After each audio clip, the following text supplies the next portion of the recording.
पार्थ। आज मैं तुम्हारे किसी भी प्रश्न का उत्तर नहीं दे सकता। आज मैं तुम्हारा सखा हूं, एक ज्येष्ठ भ्राता के समान हूं पार्थ। और जैसा मैंने कहा है वैसा करो पार्थ।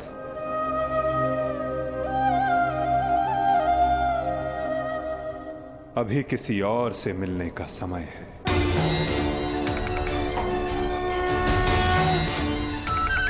जैसी आपकी आज्ञा।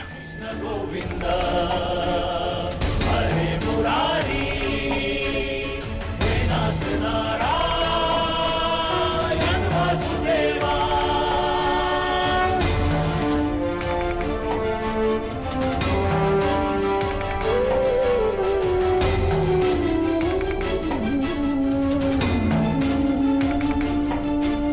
श्री कृष्ण गोविंद हरे मुरारी नाथ नारायण वासुदेवा।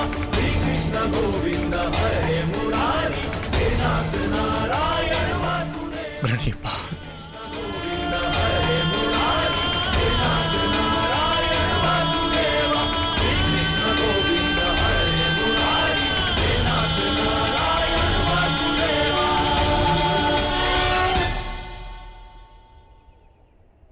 कौरव वंश के वट वृक्ष महामहिम भीष्म, जिन्हें इच्छा मृत्यु का वरदान था, क्या वासुदेव ने उन्हें अपने छल से धराशाही नहीं करवाया है? यही तुम्हारा अंतिम अवसर है पार्थ। पितामह को इस पीड़ा से मुक्त करो पार्थ।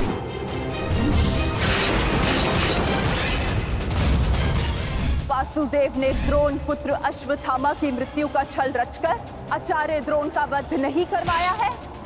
क्या मेरे पुत्र दुर्योधन की रक्षा कर रहे उसके मित्र कर्ण को छल से नहीं मरवाया है वासुदेव ने? अंगराज को युद्ध का आवाहन दो पार्थ।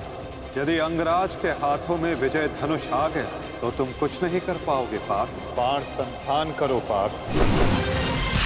पुत्र दुर्योधन पर युद्ध के नियमों के विरुद्ध जाकर प्रहार किया गया, क्या वो वासुदेव का छल नहीं था?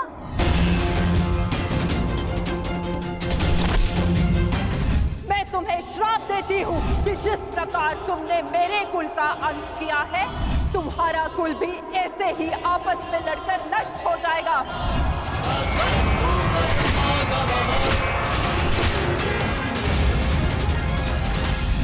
एक बहुत ही बुद्धिमान ज्ञानी पुरुष ने मुझसे कहा था कि मनुष्य अपने प्रत्येक चयन का परिणाम स्वयं भुगतता है।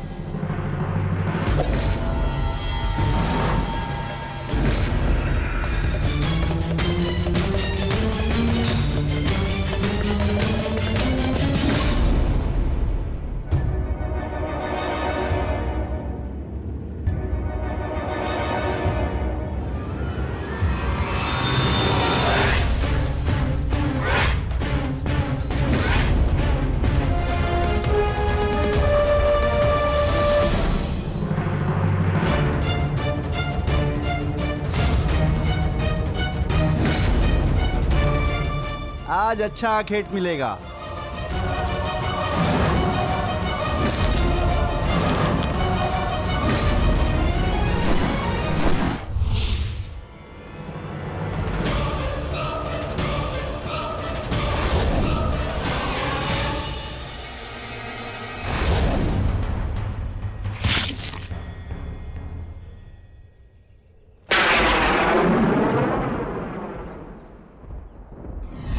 ये बाण मेरा चरण भेद नहीं पाया, परंतु अब से मेरे शरीर का ये भाग सबसे दुर्बल होगा और अब कोई भी बाण मेरे इस स्मरण स्थल को भेद पाएगा और यही मेरे इस देह को त्यागने का कारण बनेगा।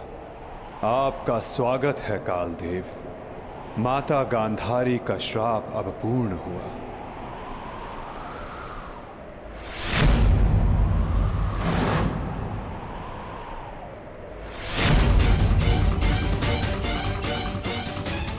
श्री कृष्ण, ये कैसा अनर्थ हो गया मुझसे? प्रभु, प्रभु मुझे माफ कर दो प्रभु, मुझसे बहुत बड़ी भूल हो गई। मुझे लगा कि यहाँ कोई हिरण है, परंतु। तुम विलाप ना करो व्याध। तुमने कुछ भी अनुचित नहीं किया। जो कुछ भी होता है सब में मैं स्वयं सम्मिलित होता हूं। कर्म के चक्र को कोई नहीं टाल सकता। त्रेता युग में मैंने जब श्री राम का अवतार लिया था, तब उस युग में तुम वीर वानर वाली के नाम से प्रसिद्ध थे। और उस युग में मैंने बाण चलाकर तुम्हारा वध किया था। और उस कारण हेतु आज तुम्हारा बाण मुझे आकर लगा है। मेरे जीवन का उद्देश्य धर्म स्थापना था, और अब जब धर्म की नींव रखी जा चुकी है, तो मेरी उपस्थिति इस धरती का संतुलन बिगाड़ देगी। हर मनुष्य इस धरती पर एक उद्देश्य लेकर आता है, और उस उद्देश्य को पूर्ण करना उसका कर्तव्य होता है। मैंने अपने जीवन का उद्देश्य पूर्ण किया, और आज तुमने अपना कर्तव्य पूर्ण किया व्याध। किंतु जब जब धरा पर अधर्म और अन्याय बढ़ेगा, मैं तब तब लौटकर पुनः आऊंगा। मैं जा रहा हूं, किंतु मेरी सीख गीता का ज्ञान बनकर समस्त संसार में शेष रहेगी। वो बालकों की चंचलता में होगी, इस संसार के कण कण में होगी। रूप बदलेगा, किंतु मैं सदैव रहूंगा। शरीर का अंत होता है, किंतु जो अमर रहता है वो है सीख।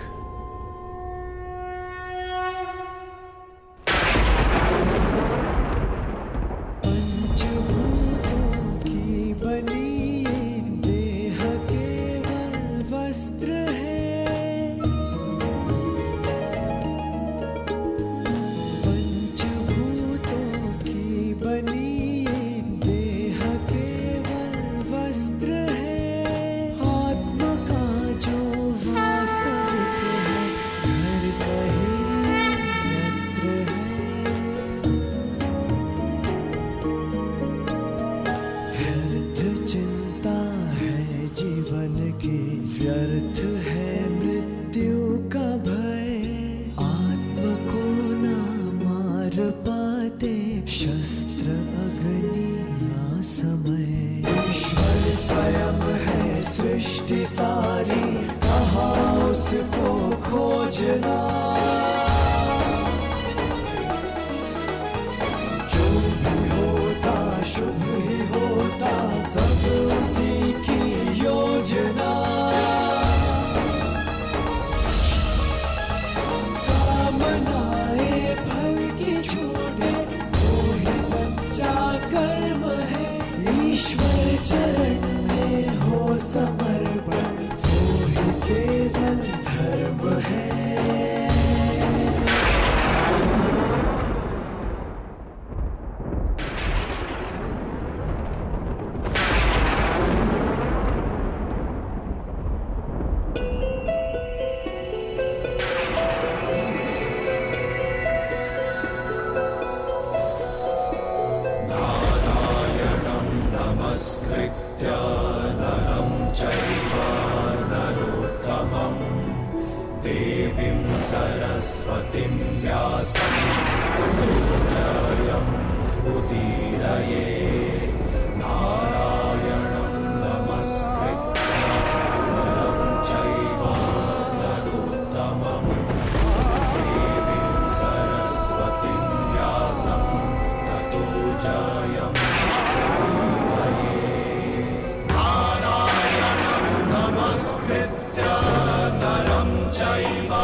काकाश्री, हम पिताश्री वासुदेव को छोड़कर नहीं जा सकते।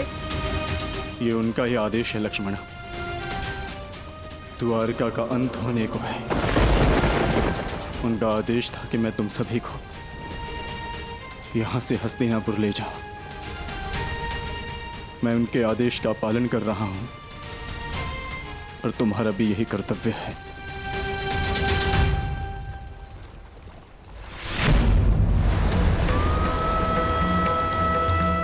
हे भगवान,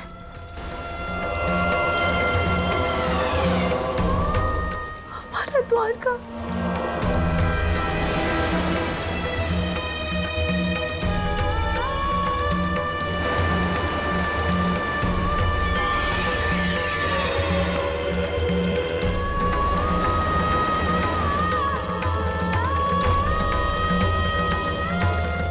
माधव का संदेश था लक्ष्मणा कि लक्ष्य पूर्ण हो जाने के पश्चात समापन आवश्यक है, अन्यथा संतुलन बिगड़ता है। सृष्टि अपना संतुलन बना रही है लक्ष्मणा।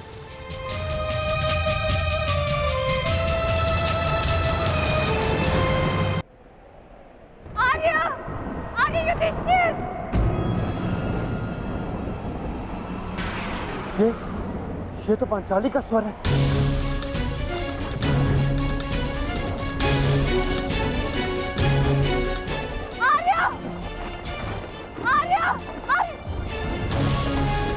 आर्य, माधव। क्या हुआ पांचाली? माधव किसी संकट में है आर्य। द्वारका पर कोई संकट आया वो। माधव किसी समस्या में। हम हाथ पर हाथ धरे नहीं बैठ सकते। शांत शांत शांत शांत पांचाली, शांत।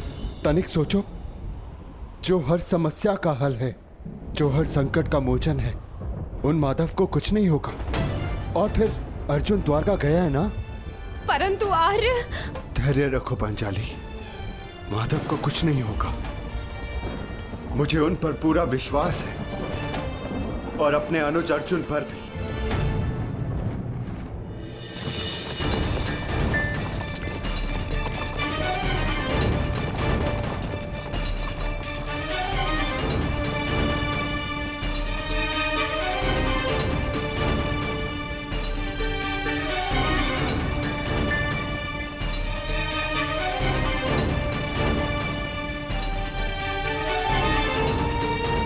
सारथी, रथ रोको।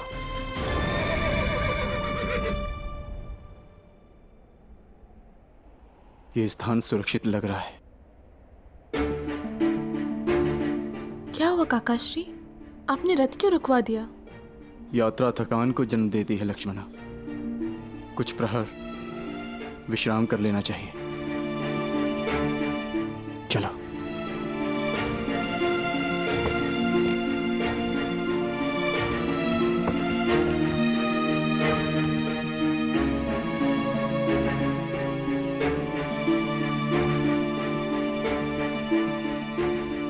आज मैं तुम्हारा सारथी नहीं हूं पार्थ, आज मैं तुम्हारा सखा हूं। एक ज्येष्ठ भ्राता के समान हूं पार्थ, और जैसा मैंने कहा है वैसा करो पार्थ।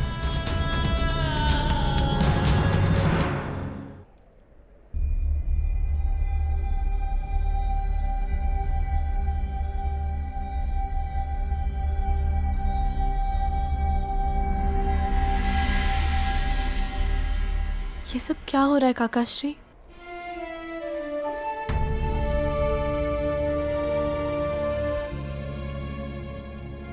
हम सभी मनुष्यों का जीवन एक यात्रा के भांति होता है लक्ष्मणा,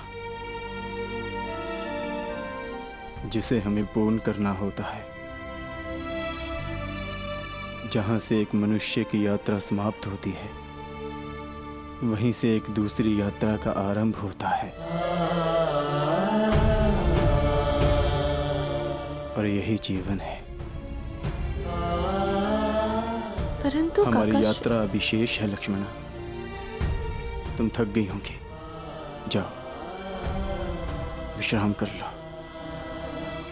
जैसी आपकी आज्ञा हो।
अन्यथा परिणाम भुगतने के लिए सज्ज हो जाओ।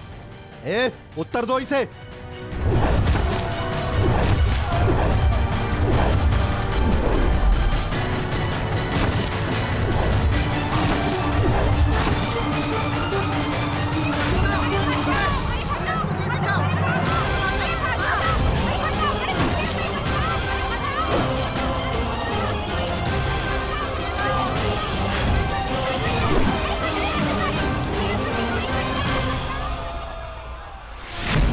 ये क्या?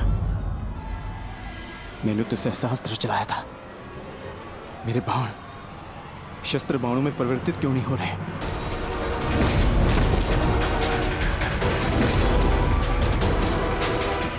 मेरा लक्ष्य कैसे चूक सकता है?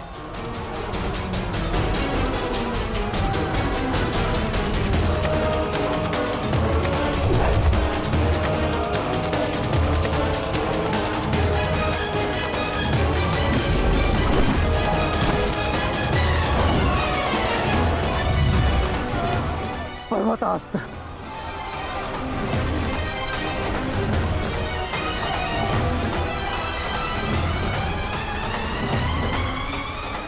ये सब क्या हो रहा है?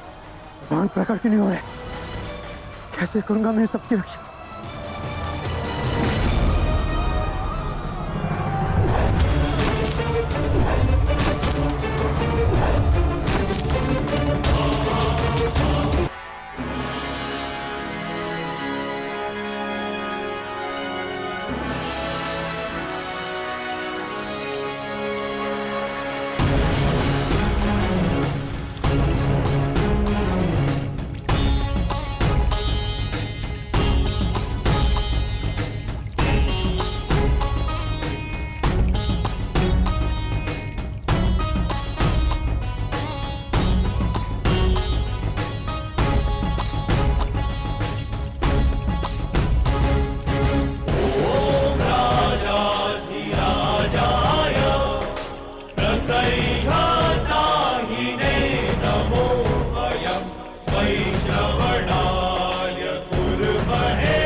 परीक्षित की, महाराज वृषकेतु की, महाराज परीक्षित की, महाराज वृषकेतु की। सदैव एक दूसरे का साथ देते रहना और स्मरण रखना कि शक्ति बिना उत्तरदायित्व के भान के विनाश लाती है। सदैव अपना उत्तरदायित्व स्मरण रखना।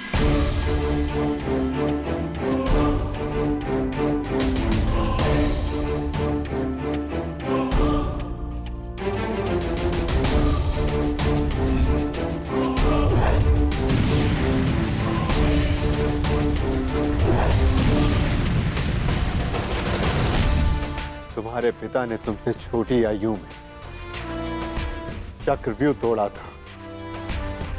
ध्यान रहे, काम, क्रोध, मद, मोह और आसक्ति के चक्र में मत पड़ना पुत्र। हमें तुमसे अनेकों आशाएं हैं।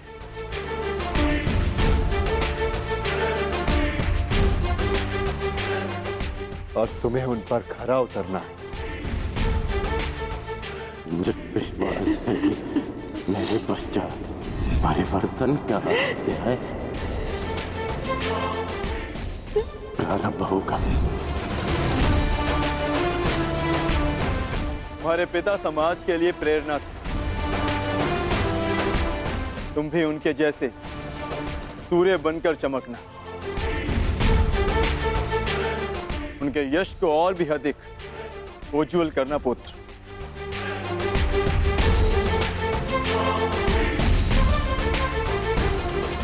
और स्मरण रखना पुत्र, मनुष्य का कर्म उसके चुनाव, उसकी नियति का निर्धारण करता है। सदा शुभ कार्य करना। महाराज वृषकेतु की, महाराज परीक्षित की, महाराज वृषकेतु की, महाराज परीक्षित की, महाराज वृषकेतु की, महाराज परीक्षित की, महाराज वृषकेतु की, महाराज परीक्षित की। शौचमिन्द्रिय निग्रह निर्विद्या सत्यं क्रोधो दशकं धर्मलक्षणम् निर्विद्या सत्यं क्रोधो दशकं धर्मलक्षणम् दशकं धर्मलक्षणम्।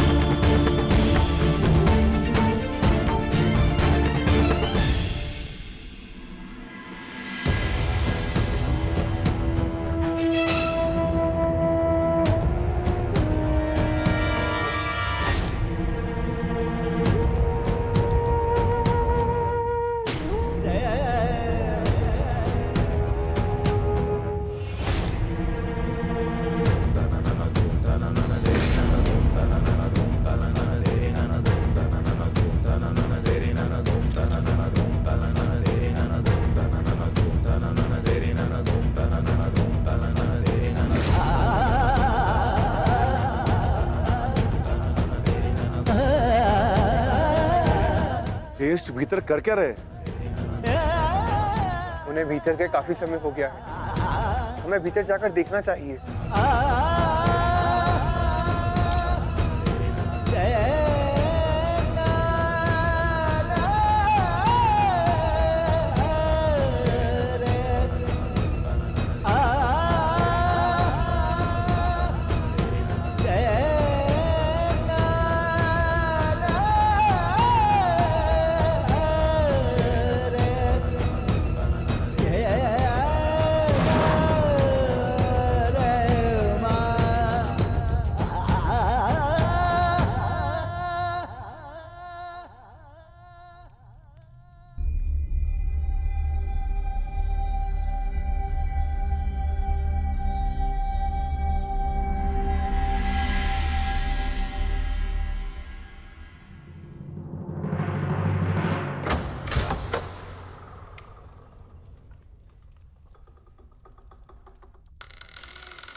आप इन वस्त्रों में?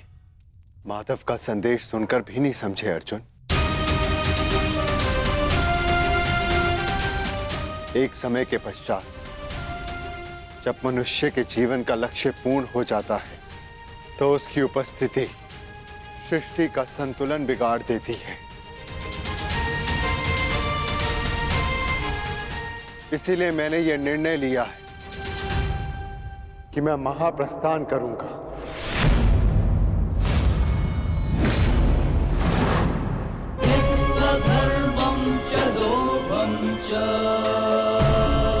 किंतु इस प्रकार आप हम सभी को अकेले छोड़ के नहीं जा सकते ज्येष्ठ। यदि आप महाप्रस्थान का निर्णय ले ही चुके हैं तो हम सब आपके साथ चलेंगे।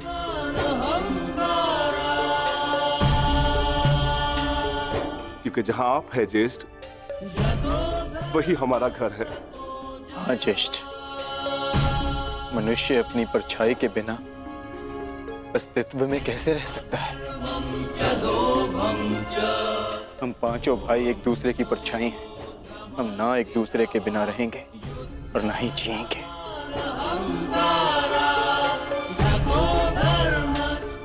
एक बार फिर आप सबने अपने भ्राता प्रेम का उदाहरण प्रस्तुत किया, किंतु मेरा क्या आर्य?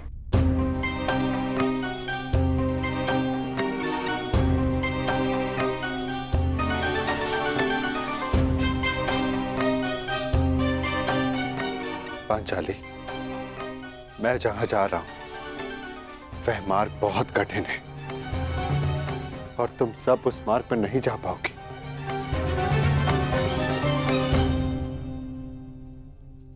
कोई भी मार्ग मेरे जीवन रूपी मार्ग से ज्यादा कठिन तो नहीं हो सकता ना आर्य?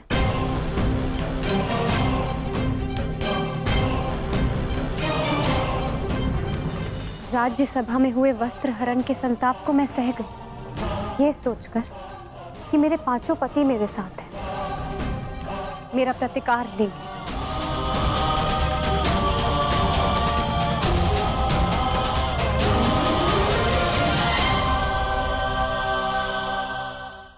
राज्यसभा में हुए वस्त्र हरण के संताप को मैं सह गई, ये सोचकर कि मेरे पांचों पति मेरे साथ हैं, मेरा प्रतिकार लेंगे।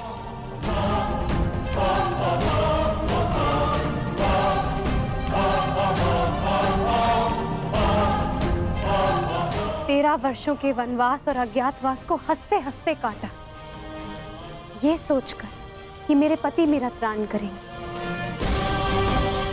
मेरे पुत्रों की असमय मृत्यु से कठिन कोई और कंटक तो नहीं हो सकता ना आर्य, परंतु सहा मैंने, क्योंकि मेरे पुत्रों के पिता, मेरे पांचों पतियों का सानिध्य मुझे प्राप्त है, और आज आप मुझे ही छोड़कर जा रहे। माता कुंती ने आदेश दिया कि पांचों भाई आपस में बांट। मैं बटी आर्य, परंतु मैंने आप पांचों को बटने नहीं दिया।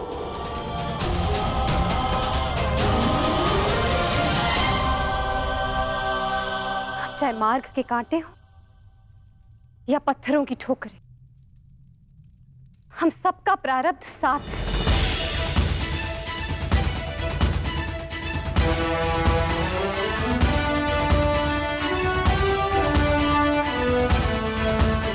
और यही मेरा निर्णय है आर्य। आप जहां भी जाएंगे मैं आपके साथ चलूंगी, और मुझसे मेरा यह अधिकार कोई नहीं छीन सकता, स्वयं आप भी नहीं।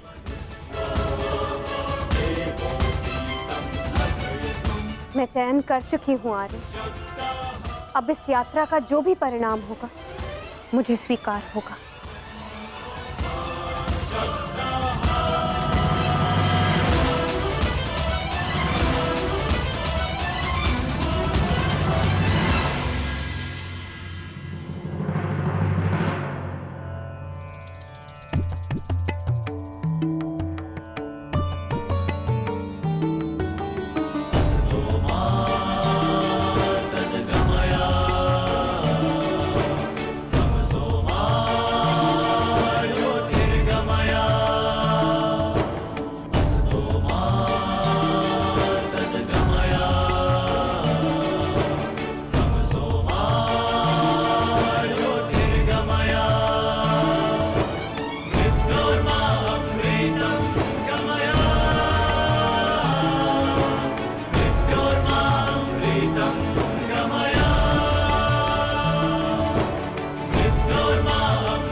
मैंने कौरवों और तुम में कभी भी पक्षपात नहीं किया।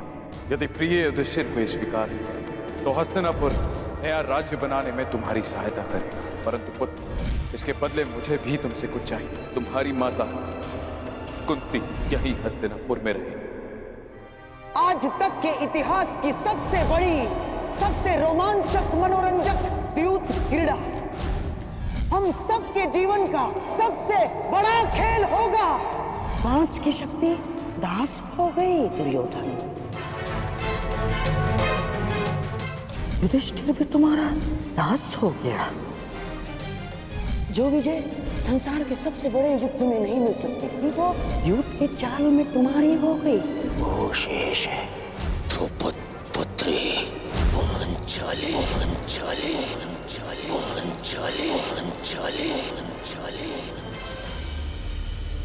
अब ये द्रौपद पुत्री पांचाली विधिवत तुम्हारी दासी हुई। दुशासन, तुम मेरा अपमान करने वाली उस दासी को अपने इन भुजाओं से उसके बाल पकड़कर खींचकर इस सभा में लेकर आओ। दुर्योधन, तुम अपनी सीमा का अतिक्रमण कर रहे हो। वहीं पूर्ण विराम लगा दो। तुम इस भांति एक स्त्री का अपमान नहीं कर सकते। सावधान दुर्योधन, आप अपनी प्रतिज्ञा की सीमा में बंधे हैं पितामह। आप अपने वचन से बंधे हैं आचार्य। और तुम कर्ण, मेरी मित्रता के बंधन में बंधे हो कर्ण।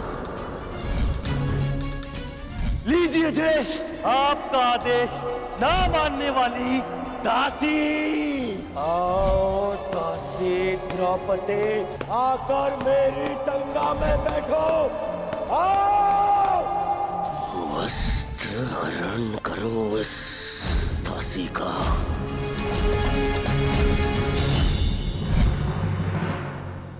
पुत्र परीक्षित, सदा द्यूत और शर्त से दूर रहना पुत्र।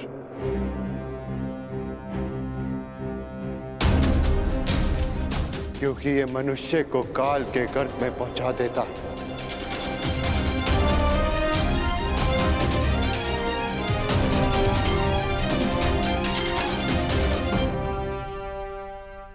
इस सभा में इतना सब कुछ हो जाने के बाद भी आप सब मौन हैं, परंतु इस अधर्मी दुर्योधन को उसके कुकर्मों का दंड अवश्य मिलेगा। और उससे पहले इस सभा में उपस्थित वो हर व्यक्ति जिसने मौन रहकर ये अधर्म होते हुए देखा, उन्हें उनके मौन रहने का दंड मिलेगा। श्राप है ये अपनी सुता द्रौपदी का।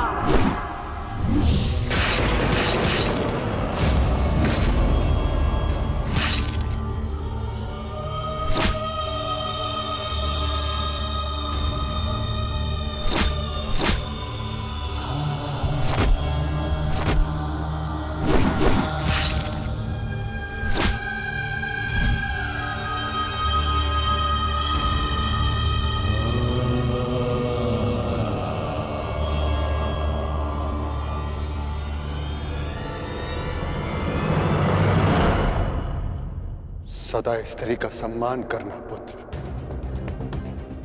किसी को भी स्त्री का अपमान न करने देना,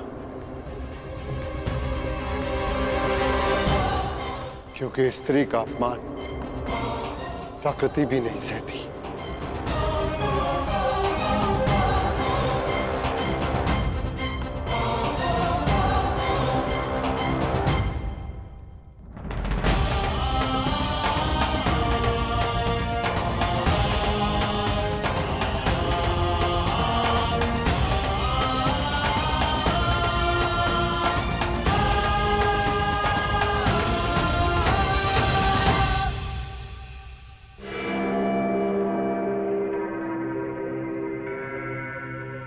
मैं दुर्योधन आज हस्तिनापुर के सिंहासन को दांव पे लगाता हूं।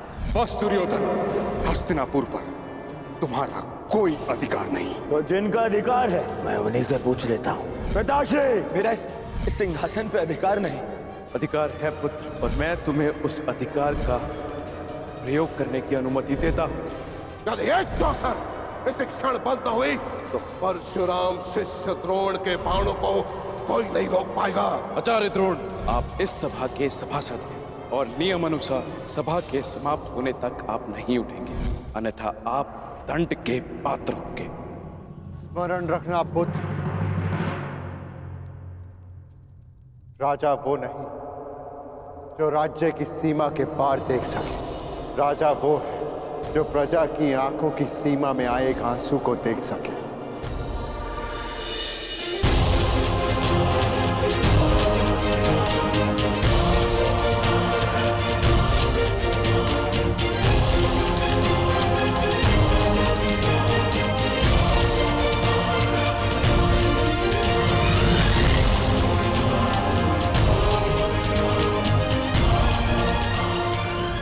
राजनीति का नहीं, सदा प्रजा नीति को ध्यान में रखकर निर्णय लेना पुत्र, क्योंकि यदि प्रजा प्रसन्न न तो राजा के मुकुट में जड़े रत्नों को कांटे बनते समय नहीं लगता।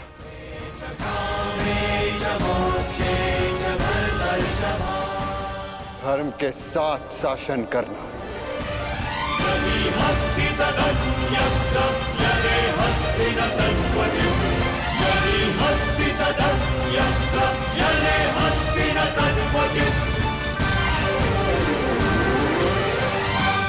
महाप्रस्थान का समय हो गया है।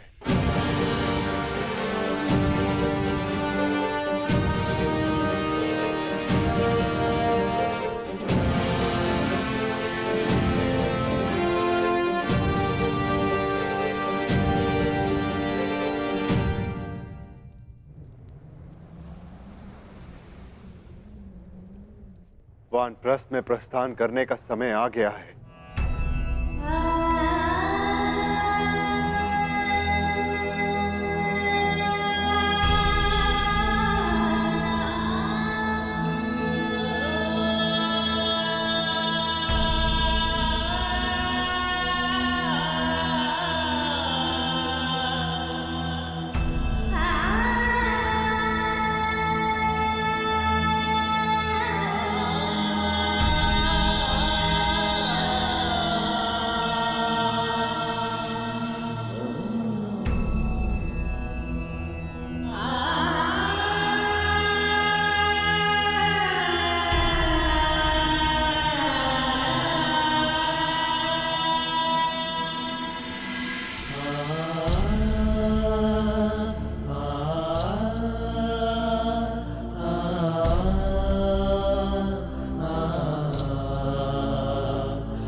प्रणिपात पिताश्री। दर्यः पुष्टानि सा जनास इंद्र। महाप्रस्थान का अर्थ समझते हो ना पुत्रों?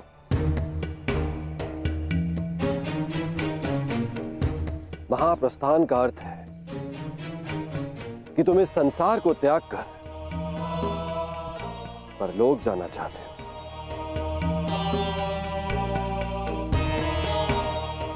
परंतु स्मरण रहे, यह मार्ग इतना सरल नहीं है पुत्रों। हमारे समक्ष अनेक विपदाएं, अनेक समस्याएं उत्पन्न होंगी।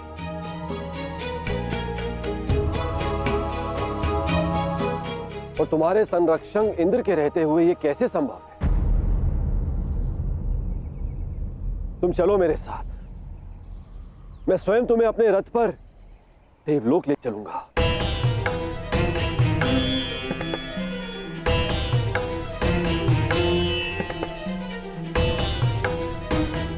आपका हमारे प्रति ये प्रेम गदगद कर देने वाला है इंद्रदेव, परंतु हम आपके साथ जाएंगे या नहीं, इसका निर्णय स्वयं इंद्रपुत्र लेंगे।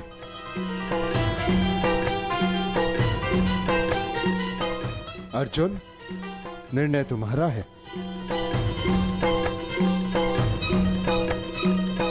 पिताश्री, हम पूर्ण रूप से देव नहीं, हमारे भीतर आधा अंश मानवों का है और मनुष्य को परलोक तक पहुंचने के लिए यात्रा करना अनिवार्य है। हम मनुष्य की पीड़ा और समस्याएं सहते हुए महाप्रस्थान करेंगे।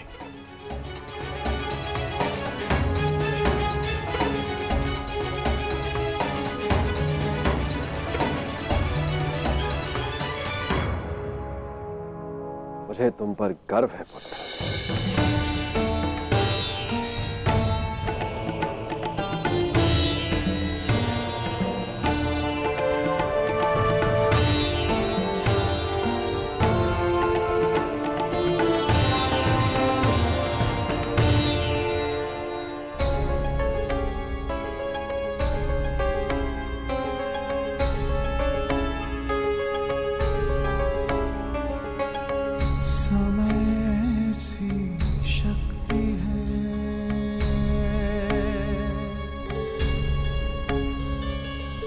सभी समय से हारे,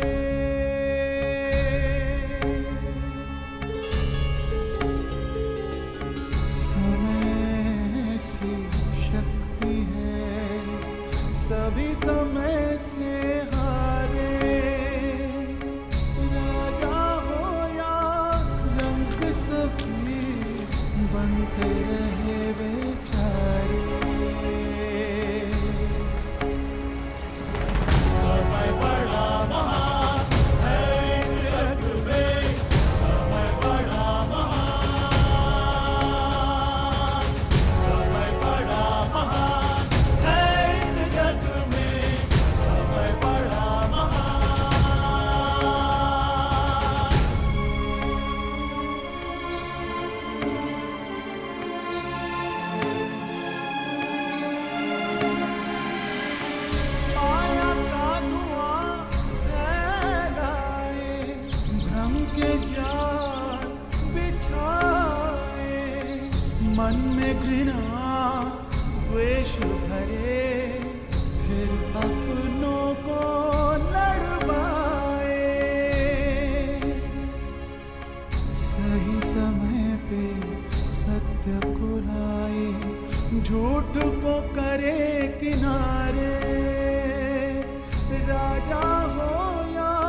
देखिए ना ज्येष्ठ, कब से ये कुकुर हमारा पीछा कर रहा है। जाओ, हमारे पास तुम्हें देने के लिए कुछ भी नहीं है। प्रतीत होता है कि आर्य नकुल के रूप पर मोहित हो गया है।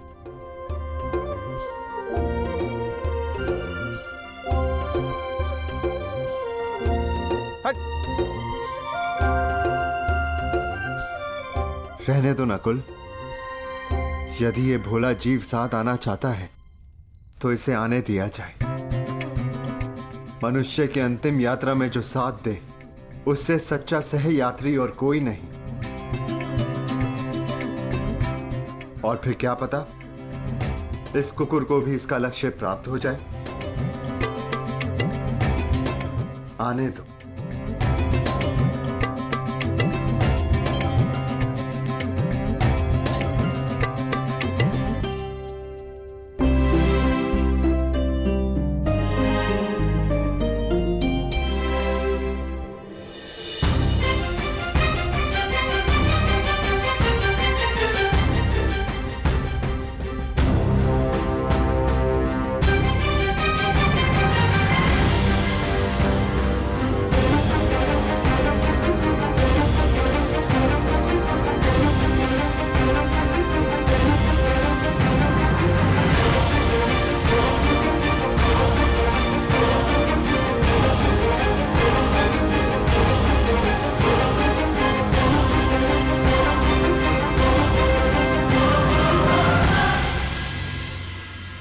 ज्येष्ठ, ऐसे कठिन चढ़ाई हम कैसे चढ़ेंगे?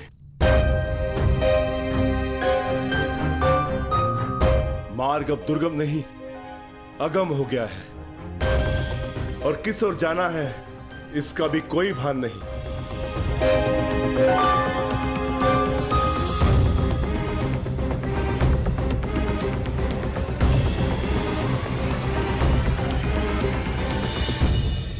हमें कैलाश पर जाना है भीम, और अब वही मार्ग दिखाएंगे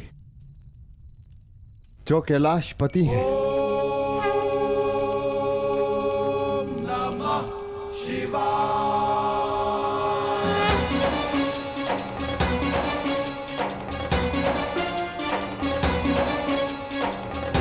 त्र्यंबकं यजामहे सुगंधिं पुष्टिवर्धनम् उर्वारुकमिव बन्धनात् मृत्युर्मुक्षीयमामृतात्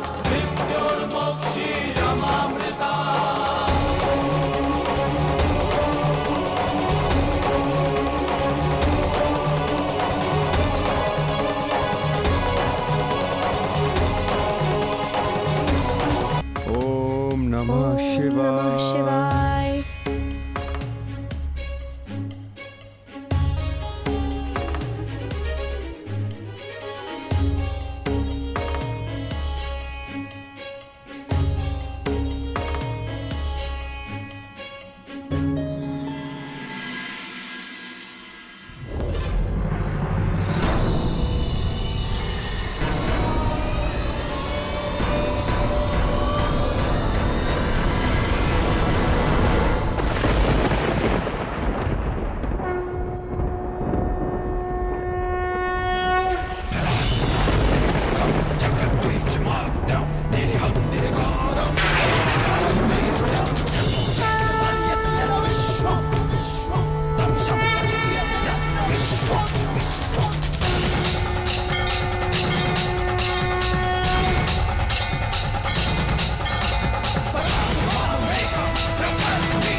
प्रणिपात महादेव।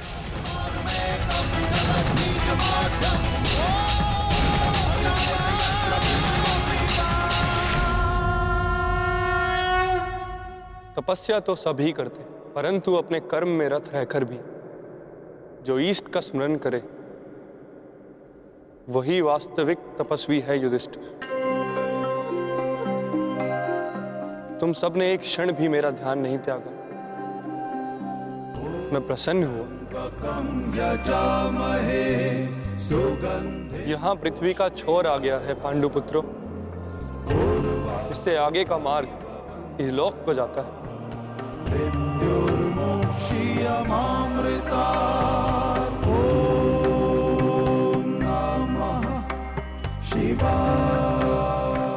मार्ग दिख नहीं रहा है महादेव।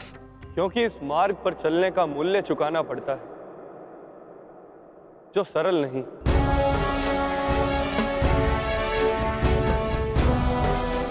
इस मार्ग पर जाने के लिए सब कुछ त्यागना पड़ता है, वो सब जिसकी आवश्यकता उस लोक में नहीं। हर भाव, हर गुण, हर अवगुण, हर शक्ति, सब कुछ त्यागना होगा।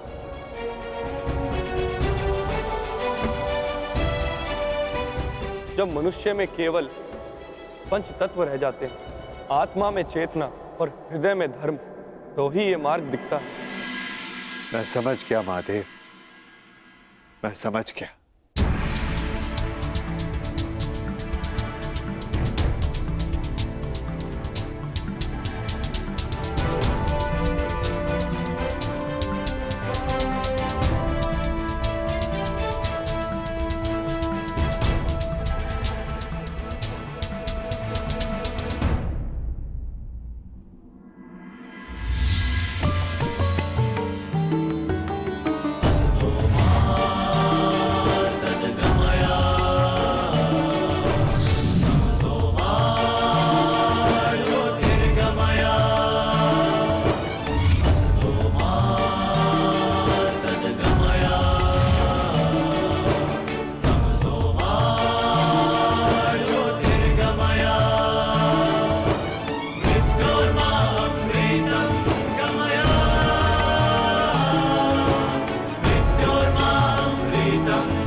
इस यज्ञ कुंड में अपना हर भाव, हर शक्ति समर्पित कर दो पांडुपुत्रों।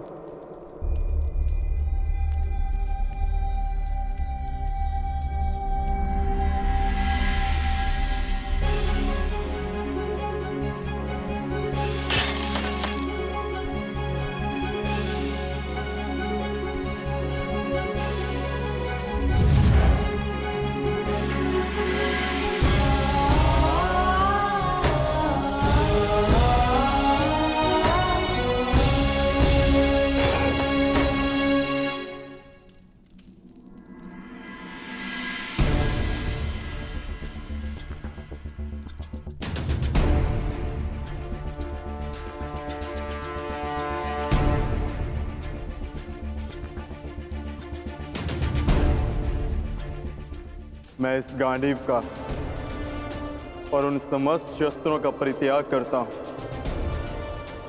जो मैंने देवों से पाए।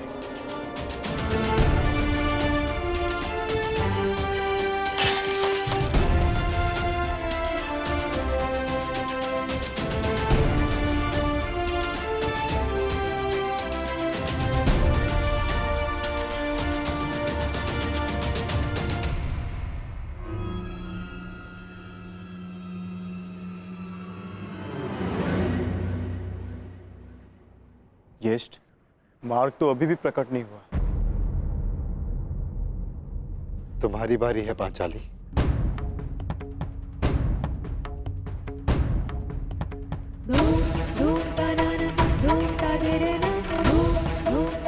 ना ही मेरे पास कोई अस्त्र है और ना ही कोई शस्त्र, परंतु मैं अपने हृदय की अग्नि, अपनी सभी आकांक्षाओं और सभी भावनाओं को इस पवित्र अग्निकुंड में समर्पित करती हूँ।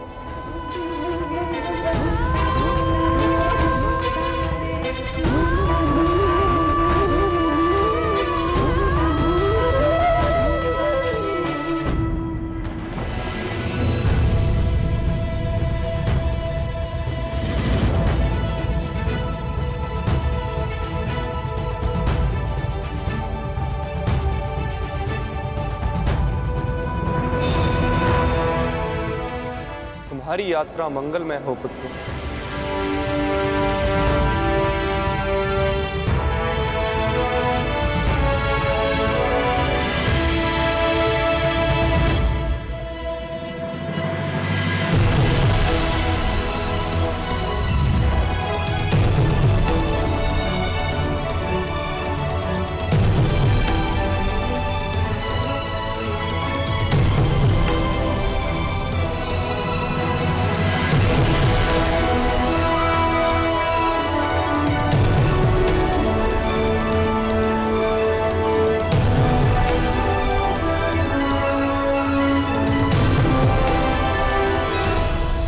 ये क्या कर रहे हैं ज्येष्ठ?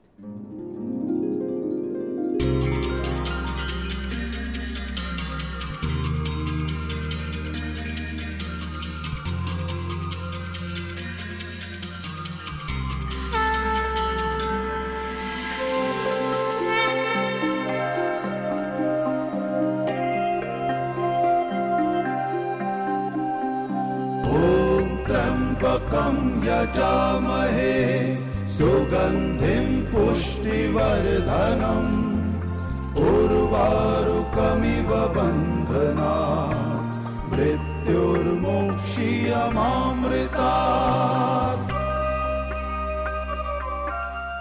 यहाँ महादेव ने हमें जीवन का अर्थ समझाया है।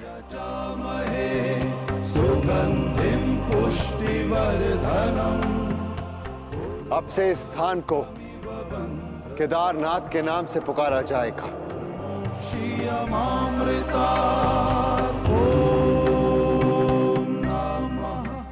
जो भी यहाँ आकर दर्शन करके अपनी भावनाओं और कामनाओं का त्याग करेगा उसे देवलोक का मार्ग प्राप्त होगा। शिवा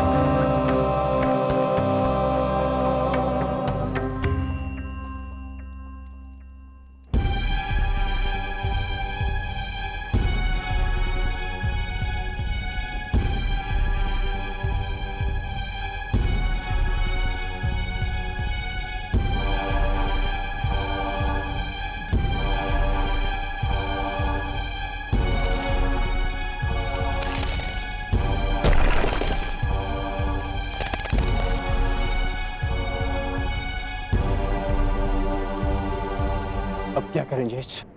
आगे कोई मार्ग दिखाई नहीं दे रहा और ये चढ़ाई और भी कठिन होती जा रही है। आर्य, अब तक हर समस्या में मैं आप लोगों से आगे बढ़कर मार्ग ढूंढती आई। मैं आगे जाकर देखने का प्रयास करती हूँ।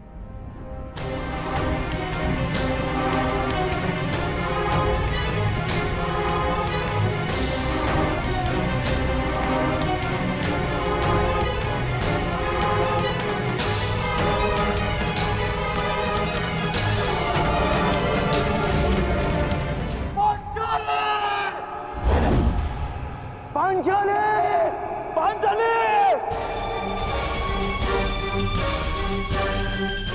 पांचाली! पांचाली! पांचाली!